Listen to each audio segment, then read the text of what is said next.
नमस्ते, प्रणाम दोस्तों। नमस्कार दोस्तों। हम अपने चंदा देहाती लोकगीत चैनल पर आप सभी का बहुत बहुत स्वागत करते हैं दोस्तों। और चलत है आप लोगन के बहुत ही प्यारा सोहर का उठान गीत सुनावे, तो आप लोग जरूर सुनिए एक बार, और जैसन भी लागी तो बताइए जरूर। आनी रे घर में हो, आनी रे घर में जान मैं होरी लवा तरती आया जोर होई गए हो। आनी रे घर में हो, आनी रे घर में जान मैं होरी लवा तरती आया जोर होई गए हो। पिया सासू के हो, पिया सासू के देता बोलाई त देवता मनाई देती हो। पिया सासू के हो, पिया सासू के देता बोलाई त देवता मनाई देती हो। धनिया माई से हो, धनिया माई से कैलू झगड़वा त माई मोरी नहीं आई है हो।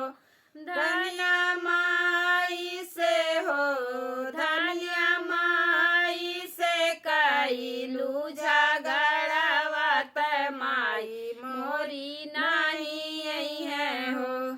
आनी रे घर में हो, आनी रे घर में जान मैं होरी लवा तरतिया जोर होई गए हो। पिया नैहर से हो, पिया नैहर से आमा बोलाई बत सासू के देखाई देबे हो। पिया नैहर से हो, पिया नैहर से आमा बोलाई बत सासू के देखाई देबे हो। आनी रे घर में हो, आनी रे घर में जान मैं होरी लवा तरतिया जोर होई गए हो।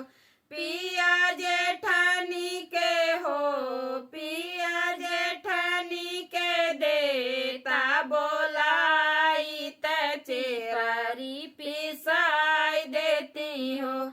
पिया जेठानी के हो, पिया जेठानी के देता बोलाई त पीपरी पिसाई देती हो।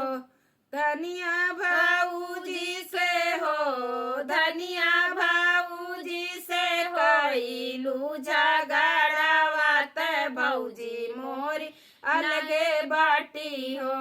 धनिया भाऊजी से हो, धनिया भाऊजी से कैलू झगड़वा त भौजी मोरी अलगे बाटी हो। पिया नैहर से हो, पिया नैहर से भाभी बोलाई बत जेठनी के देखाई देबे हो।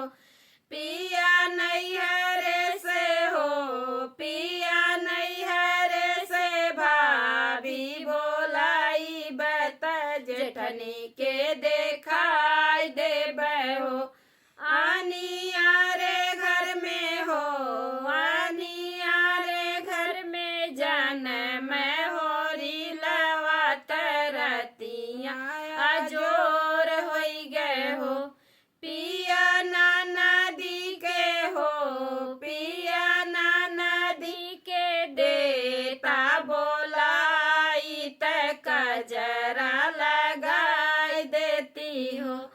पिया नदी के हो, पिया नदी के देता बोलाई त कजरा लगाई देती हो।